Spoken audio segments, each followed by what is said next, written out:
Hello friends, how are you. So friends, सभी लोगों का स्वागत है मेरे इस चैनल में। तो दोस्तों, आज हम डिस्कस करने जा रहे हैं एक बहुत ही इम्पोर्टेंट टॉपिक, जो है elongation of a prismatic bar due to its self weight. ठीक है, तो इलोंगेशन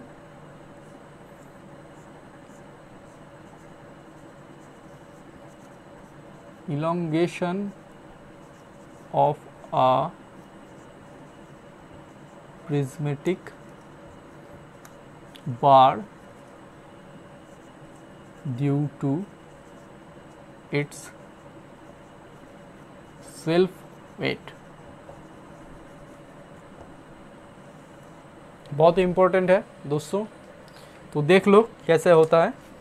तो मेरा एक यहाँ पे एक प्रिज्मेटिक बार है,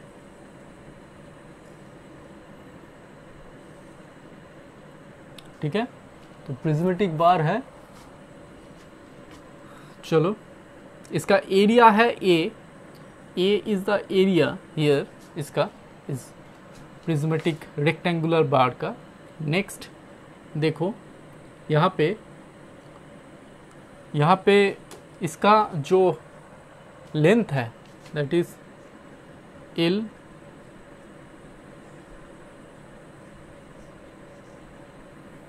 ठीक है।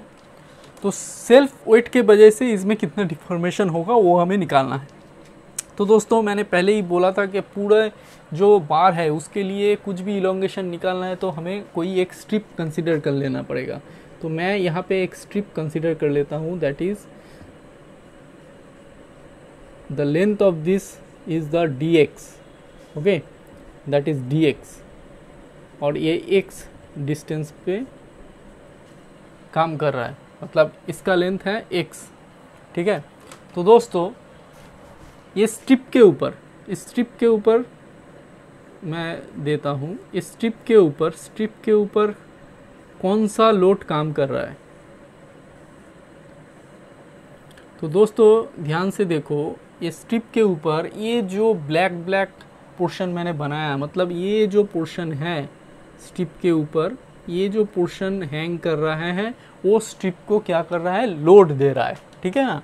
ये वाला पोर्शन स्ट्रिप को लोड दे रहा है। तो ये जो लोड है actually that is the weight of this portion. ये जो पार्ट है मटेरियल का, इसका वेट ही इसका लोड है, ठीक है ना।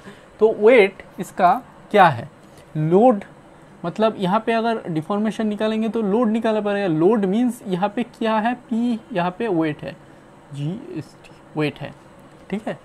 तो यहाँ पे लेट हम लोग एज्यूम कर लेते हैं कि इसका स्पेसिफिक जो वेट है वो है gamma, it is the specific weight of the material, ठीक है। तो स्पेसिफिक वेट क्या होता है, gamma is the weight per unit volume, है ना, वेट पर यूनिट वॉल्यूम होता है। तो यहां से हमें वेट क्या मिल जाएगा, वेट ऑफ दिस, वेट क्या मिल जाएगा, गामा इंटू वॉल्यूम, ठीक है। तो गामा इंटू वॉल्यूम, तो वेट हमें मिल गया gamma into volume, specific weight into volume, specific weight into volume.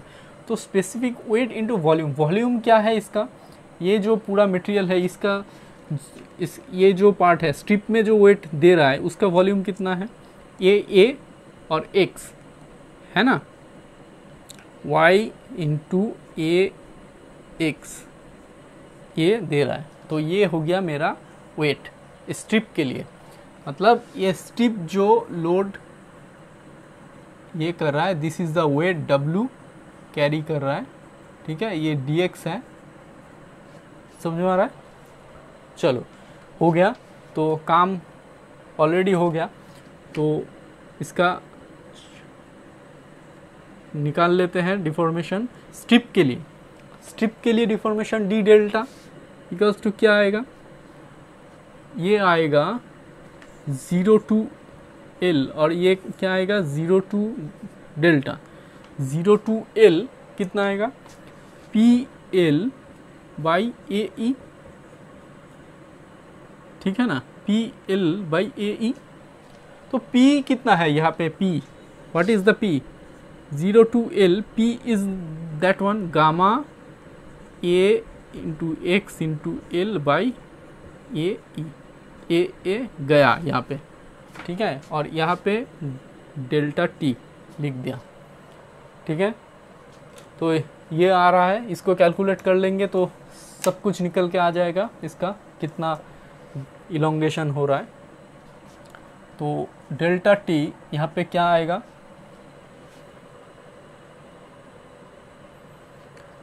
यहाँ पे क्या आएगा, एल कितना है, एल का तो मैंने वैल्यू बिठाया नहीं, this is the L, strip का एल कितना है, dx, ठीक है। तो इस एल को मैं लिख देता हूँ dx, चलो ठीक है, dx के बिना तो होगा नहीं, इंटीग्रेट कर रहे हैं हम लोग, ठीक है।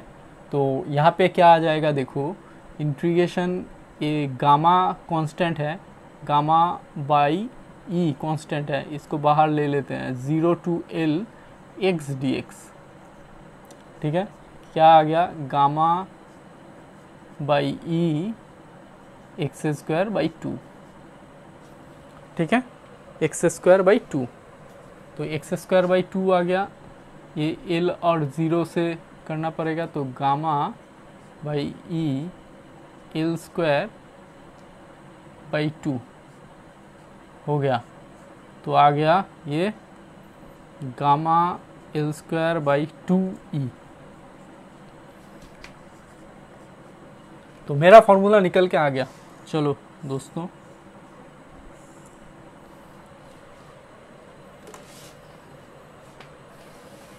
ठीक है, तो मेरा फॉर्मूला निकल के आ गया, दैट इज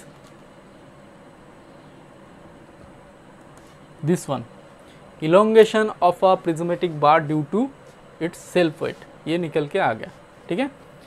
तो gamma L square by 2e, इसमें थोड़ा सा ध्यान देना पड़ेगा। इसमें देखो दोस्तों, जो डिफॉर्मेशन है वो किसके ऊपर डिपेंड कर रहा है, ये कि एक एरिया के, जो मटेरियल है उसके एरिया के ऊपर डिपेंड नहीं कर रहा है, ये इलोंगेशन किसके ऊपर डिपेंड कर रहा है, specific volume, length of that and E, ये तीनों चीज़ों के ऊपर डिपेंड कर रहा है, ठीक है।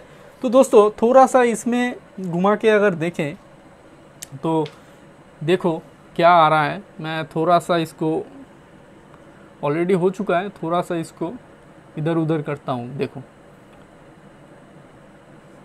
देखो ये जो है, ये y L square by 2e, इसको हम लोग y a L square by 2ae लिख सकते हैं ना, ठीक है। तो देखो यहाँ पे y a into L, that is the W, wait of the bar, है ना। एरिया था, लेंथ था और गामा था, तो ये था volume, area into length is equals to volume, volume into gamma equals to weight, पहले ही पढ़ा था ना। तो फिर यहाँ पे क्या लिख सकते हैं, W into L by 2ae आया। ये भी एक फॉर्मूला है, वेट, ये था स्पेसिफिक वेट, ये था वेट, ठीक है। तो इसको देखो दोस्तों ध्यान से, delta T equals to W L by A E, इसको मैं ऐसे लिख सकता हूँ ना, 1/2। तो ये वाला पोर्शन देखो, ये वाला पोर्शन जो है ये बहुत सा ऐसा दिख नहीं रहा है, ये वाला जो पोर्शन है ऐसा है नहीं, एक्सियल लोड के टाइम पे जो यूज़ हो रहा था, ये तो सेल्फ वेट के लिए, तो ये वेट ऑफ द मटेरियल, और पी एक्सियल लोड के लिए था। तो ये दोनों सेम सेम दिखाई दे रहा है ना। तो अगर W और P सेम है,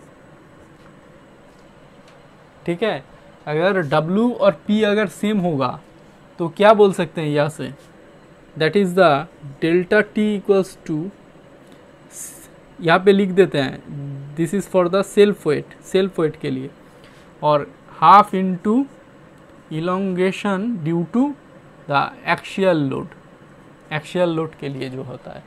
तो जो ये एक बहुत इम्पोर्टेंट फॉर्मूला आ गया यहाँ पे कि जो सेल्फ वेट की वजह से जो डिफॉर्मेशन होगा वो एक्सियल लोड के वजह से, उसी अमाउंट ऑफ एक्सियल लोड के वजह से क्या होगा, उसका जो डिफॉर्मेशन होगा उसका आधा होगा। ठीक है, W और P ध्यान में रखना है, ये दोनों क्या होगा, तभी वैलिड है जब वेट और एक्सियल लोड दोनों बराबर होंगे। ठीक है ना, तो तब हम लोग बोल सकते हैं कि ये जो सेल्फ वेट से जो डिफॉर्मेशन होगा वो क्या होगा, half of the deformation due to axial load. Axial load की वजह से जो डिफॉर्मेशन होगा उसका हाफ होगा। समझ में आया? ये बहुत ही इम्पोर्टेंट एक रिलेशन यहाँ से बन के आ रहा है। दोनों ही ये बिल्कुल तीन जो चीज़ें हैं ये याद में रखना है, 1 2 एंड दिस इज़ द 3। ठीक है, तो दोस्तों आशा करता हूँ कि आपको समझ में आया होगा। तो मुझे कमेंट में मुझे आप लोग बोल सकते हैं कोई भी प्रॉब्लम हो तो प्लीज़ इसको अच्छे से देख लीजिए, अगर प्रॉब्लम है तो मुझसे पूछिए। तो आशा करता हूँ आप लोगों को अच्छा लग रहा है, आप समझ रहे हैं। तो आज के लिए इतना ही, चलिए।